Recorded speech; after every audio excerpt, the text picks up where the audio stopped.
창세기 2장 18절부터 25절까지 제가 읽겠습니다. 여호와 하나님이 이르시되 사람이 혼자 사는 것이 좋지 아니하니 내가 그를 위하여 돕는 배필을 지으리라 하시니라. 여호와 하나님이 흙으로 각종 들짐승과 공중의 각종 새를 지으시고 아담이 무엇이라고 부르나 보시려고 그것들을 그에게로 이끌어 가시니 아담이 각 생물을 부르는 것이 곧 그 이름이 되었더라. 아담이 모든 가축과 공중의 새와 들의 모든 짐승에게 이름을 주니라. 아담이 돕는 배필이 없으므로 여호와 하나님이 아담을 깊이 잠들게 하시니 잠들매 그가 그 갈빗대 하나를 취하고 살로 대신 채우시고 여호와 하나님이 아담에게서 취하신 그 갈빗대로 여자를 만드시고 그를 아담에게로 이끌어 오시니 아담이 이르되 이는 내 뼈 중에 뼈요 살 중에 살이라. 이것을 남자에게서 취하였은즉 여자라 부르리라 하니라. 이러므로 남자가 부모를 떠나 그의 아내와 합하여 둘이 한 몸을 이룰지로다. 아담이 그의 아내 두 사람이 벌거벗었으나 부끄러워하지 아니하니라. 아멘. 아기를 처음 낳으면 주변 사람들이 축하를 합니다. 제일 먼저 묻는 질문 중에 하나가 몇 킬로냐, 건강하냐. 그 다음에 묻는 질문이 있다면 누구 닮았냐, 이렇게 질문하고 관심을 보입니다. 누구 닮기는 누구 닮았겠습니까? 아버지 닮고 어머니 닮았겠지요. 아이가 조금 커서 초등학교 가고 중학교 가고 이렇게 장성을 하면 모르는 사람도 척 보면 누구 아들이겠다, 누구 딸이겠다 짐작이 갈 정도로 자연스럽게 아버지를 닮고 어머니를 닮습니다. 왜 닮습니까? 아버지 어머니의 유전자를 그대로 이어받았기 때문에 그렇습니다. 여기 계신 모든 분들도 아버지, 어머니를 닮았을 겁니다. 저는 전혀 안 닮았습니다. 그런 사람은 틀림없이 할아버지, 할머니를 닮든가 집안의 누군가를 닮았을 겁니다. 예수 믿는 사람도 유전자를 받아 그 혈통의 조상을 닮았지만 더 위대한 유전자가 있다면 하나님의 유전자, 하나님의 DNA를 사람이 가지고 있다는 겁니다. 생각하면 사실은 감격스럽지요. 아버지 어머니의 유전자를 받은 것도 어찌 보면 감사하지만 하나님의 유전자, 하나님의 DNA가 나에게 있다고 하는 것은 사실은 너무나 감격스럽고 과분한 일입니다. 예수 믿는 모든 사람에게는 이런 위대한 유전자가 있습니다. 그래서 누구도 예수 믿는 사람을 무시해서는 안 되고요. 자기도 자신을 함부로 대해서는 안 됩니다. 외모를 가지고 사회적인 지위를 가지고 혹은 돈을 가지고 나는 이런 사람이다, 저 사람은 저런 사람이다 함부로 평가할 수 없는 것이 하나님의 위대한 유전자를 우리가 가지고 있기 때문입니다. 이 땅을 살아가면서 서로 소중한 관계가 많지만 피로 묶인 가족이 제일 소중할 거고요.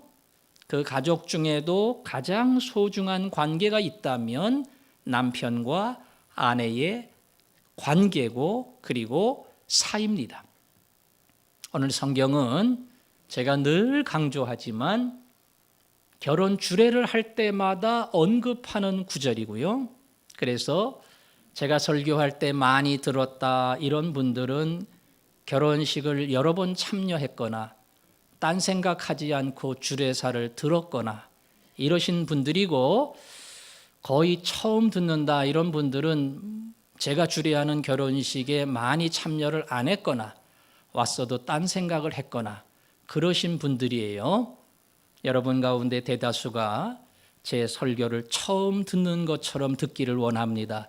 그러니까 내 생전에 저런 설교는 처음이다. 오늘 설교를 얘기하면서 제가 제일 강조하는 단어는 돕는 배필입니다. 여러분, 짐승은 돕는 배필이 없어요. 창조할 때부터 암컷과 수컷을 창조했습니다. 그런데 사람은 남자만 지으셨어요. 동물은 다 쌍이 있는데, 짝이 있는데 왜 사람은 남자만 지으셨을까? 여러 가지 이유가 있겠지요. 그러나 오늘 성경에 보니까 그 짐승들의 이름을 아담이 짓도록 하나님이 사명을 주셨습니다. 이름을 다 져줬어요. 아담이 전부 진 겁니다. 그런데 성경에 보니까 20절에 아담이 모든 가축과 공중의 새와 들의 모든 짐승에게 이름을 주니라 그랬죠. 그리고 그 다음에 무슨 글이 따라 나옵니까? 아담이 돕는 배필이 없으므로. 다 짝이 있어요.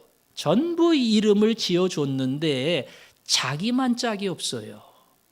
하나님께서 아담으로 하여금 내 짝이 없다는 것, 이것이 사실은 한쪽 구석이 없는 것이고, 더 나아가서 동물과 비교할 수 없는 하나님이 주시는 특별한 사람이 있어야 된다. 이것을 아담이 절실히 느끼도록 처음에는 짝을 안 주셨던 것 같아요. 그래서 이름을 지면서 하나님, 호랑이도 그렇고 사슴도 그렇고 코끼리도 그렇고 다 암컷 수컷이 있는데 왜 저는 제 짝이 없습니까? 짝을 그리워하고 짝을 기다리는 간절한 마음을 주시고, 그리고 그 다음에 하나님이 여자를, 하와를 그의 짝으로 맞도록 해주셨습니다.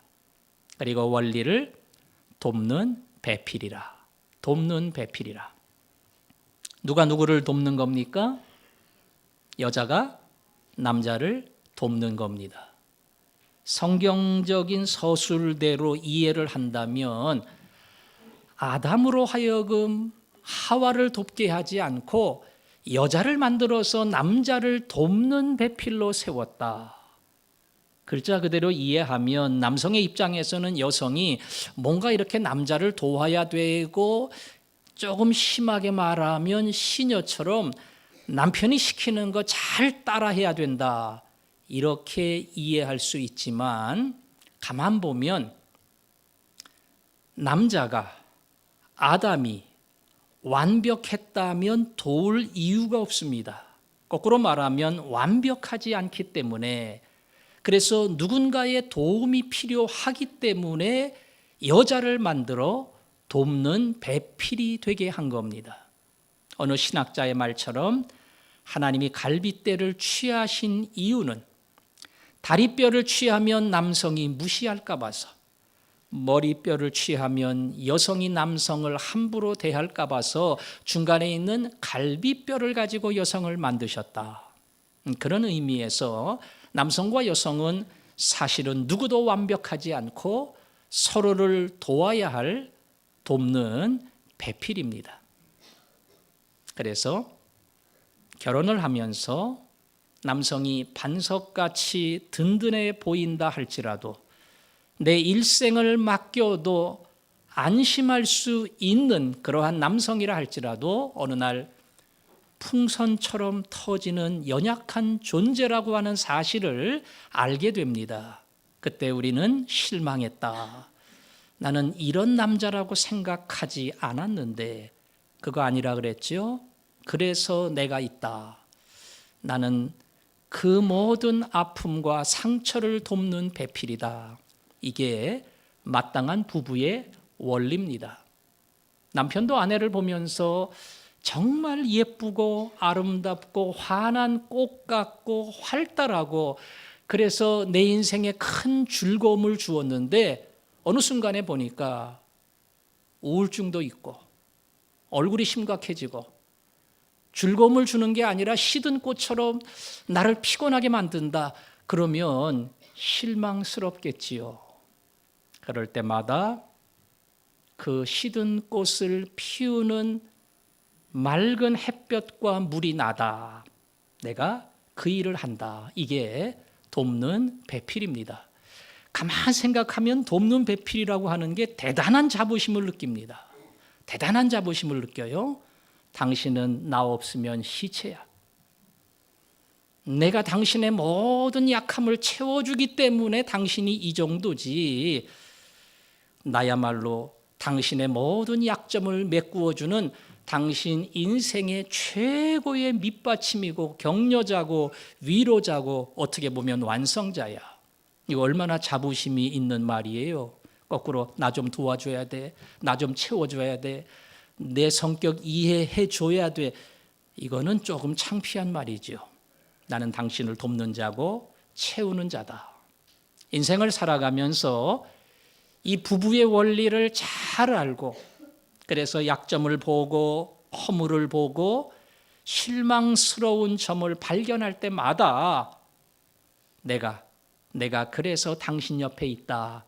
이 사실을 꼭 기억을 하고 오히려 그런 갈등이 부부싸움 같이 서로를 끈적끈적하고 깊게 이해하고 품고 사랑하게 만들어주는 그런 기회가 될 겁니다. 저는 예수 믿는 화전중앙교회 모든 부부들이 때로는 갈등도 있고 다툼도 있고 화도 내기도 하고 그래서 삐지기도 하고 말도 안 하기도 하겠지만 오히려 그런 일을 통해서 서로를 더 알고 더 이해하고 더 품어주는 그런 오늘 아담과 하와를 통해서 돕는 배필이라고 말씀하신 든든한 부부의 원칙이 여러분의 삶 속에 그대로 펼쳐지기를 원합니다. 사실 부부의 원리는 신약 성경에도 나와요. 특별히 이 에베소서 5장에 나오는데요. 거기는 조금 다른 각도에서 설명을 합니다. 예수님과 교회의 원리를 가지고 설명해요. 교회는 성도입니다. 아내는 성도가 예수님께 대하듯 복종해야 된다. 남편은 예수님이 교회를 위하여 자신을 주심같이 해야 한다. 조금 표현이 다르지요? 아내는 주님을 대하듯 남편을 세워주고 복종해라. 남편은 예수님이 교회를 사랑하시고 생명을 주시는 것처럼 해라. 표현은 다르지만 뜻은 다 돕는 배필로 너를 세웠다. 그 뜻입니다.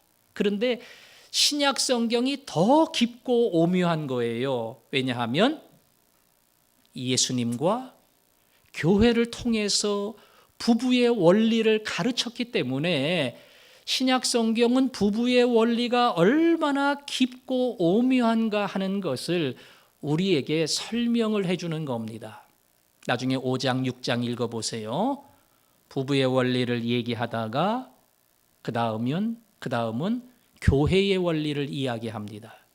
예수님이 교회를 얼마나 사랑하시는지 자신을 주시고 그 교회를 거룩하고 흠이 없는 아름다운 하나님의 사람으로 만들어 가신다. 이것이 교회를 향한 예수님의 간절한 소원이고 예수님은 그 일을 만들어 가신다. 그 분명한 성경적 사실을 강조합니다. 그래서 우리가 참 중요하다는 것, 그리고 남편이 나를 소중히 여기는 것은 당연하고 더군다나 내가 남편을, 내가 아내를 예수님이 하듯 그리고 교회가 주님께 하듯 해야 한다는 것, 이것이 성경이 가르쳐주는 원리입니다. 그러나 제가 이 원리를 이야기하면서 꼭 우리 교회에 한 번 더 언급해야 될 중요한 대상이 있다 생각을 합니다. 그 중요한 대상은 홀로 살아가는 인생입니다. 아시는 것처럼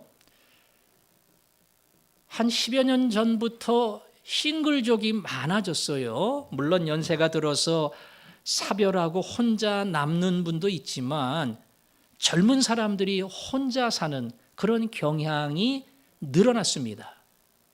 1차적으로는 경제적 부담이 많아서 결혼을 못하고요. 그 다음은 자녀를 낳게 되는데 자녀 뒷바라지는 더 힘들어요. 그러니까 이런 거 저런 거 얽매이다 보면 말 그대로 내 인생을 살 수 없기 때문에 그래서 독신으로 산다. 물론 세상의 사람들은 독신은 독신이지만 즐길 거는 다 즐기면서 인생을 살아갑니다. 하지만 바울은 고린도전서 7장에서 그렇게 얘기했습니다. 짝을 만나 부부가 되는 것은 참 중요한 원리다. 부부가 되면 아내를 사랑하고 남편을 사랑해야 된다. 이것이 마땅한 책임이다. 그러나 아내 사랑하고 남편 사랑은 간단한 것이 아니고 많은 에너지가 필요하다. 반면에 홀로 사는 사람, 이 사람은 남편과 아내에 얽매이지 않습니다. 자녀 때문에 에너지를 소비할 일도 없습니다. 그래서 어떻게 하면 주를 기쁘시게 할까? 어떻게 하면 주님이 원하시는 일을 할까? 여기에 누구보다 더 많은 에너지를 쏟을 수 있다. 그래서 나는 홀로 가는 인생에 대해서도 조금도 잘못된 것이 아니고 얼마든지 그 길을 갈 수 있다. 그렇게 바울은 추천까지 하면서 권면을 했습니다. 저는 솔직히 그 부분에 대해서 제가 설교하는 것처럼 여러분 가운데 홀로 사시는 많은 분들도 인정한다고 봅니다. 나는 남편에게 매여 있었습니다. 당연히 남편의 내조자로 살았습니다. 근데 혼자 남게 되니까 말 그대로 어떠한 규제도 누구의 눈치도 볼 게 없이 내가 마음대로 할 수 있습니다. 교회 매일 나오라 그래도 나올 수 있고 남편 식사 시간인데요, 무슨 시간인데요, 이런 거에 얽매일 필요가 없습니다. 마음만 먹으면 얼마든지 합니다. 젊은 사람도 바쁘지요. 직장 생활하지요. 그러나 최소한도 가족의 울타리 안에 있지 않으면 훨씬 더 많은 시간, 훨씬 더 많은 물질과 에너지를 주님을 위해서 쓸 수 있습니다. 거기도 똑같이 주님과 교회의 원리가 나옵니다. 어떤 것에도 매이지 않고 오직 주를 위해 살 수 있는 그러한 교회의 아름다운 원리가 홀로 가는 인생 속에도 그대로 형성이 됩니다. 오늘 제가 부부의 원칙을 이야기하고 홀로 가는 인생조차도 하나님이 똑같은 뜻에서 사랑하고 그리고 귀한 삶으로 붙들어 주셨다. 이 말씀을 드리면서 우리가 부부든 홀로 가든 알아야 될 귀중한 전제가 있다는 거, 이걸 한 가지 더 강조하고 싶습니다. 아까 바울이 거룩하고 흠이 없게 한다. 예수님이 교회를 그렇게 한다는 겁니다. 부부도 서로를 귀하고 소중한 존재로 만들어 간다는 뜻이 그 안에 들어 있습니다. 그런데 그 에베소서 1장에 보면 하나님이 창세전에 우리를 택하사 똑같은 말이 나옵니다. 거룩하고 흠이 없게, 거룩하고 흠이 없게 우리를 세우시는데 그냥 세우시는 것이 아니고 세우는 방편이 나옵니다. 그것은 1장에 보면 그의 피로 말미암아 죄사함을 얻었느니라. 예수 그리스도의 피로 말미암아 죄사함을 얻었다. 거룩하고 흠이 없는 거하고 예수님의 피하고 더 나아가 부부의 원리하고 무슨 관계가 있는가?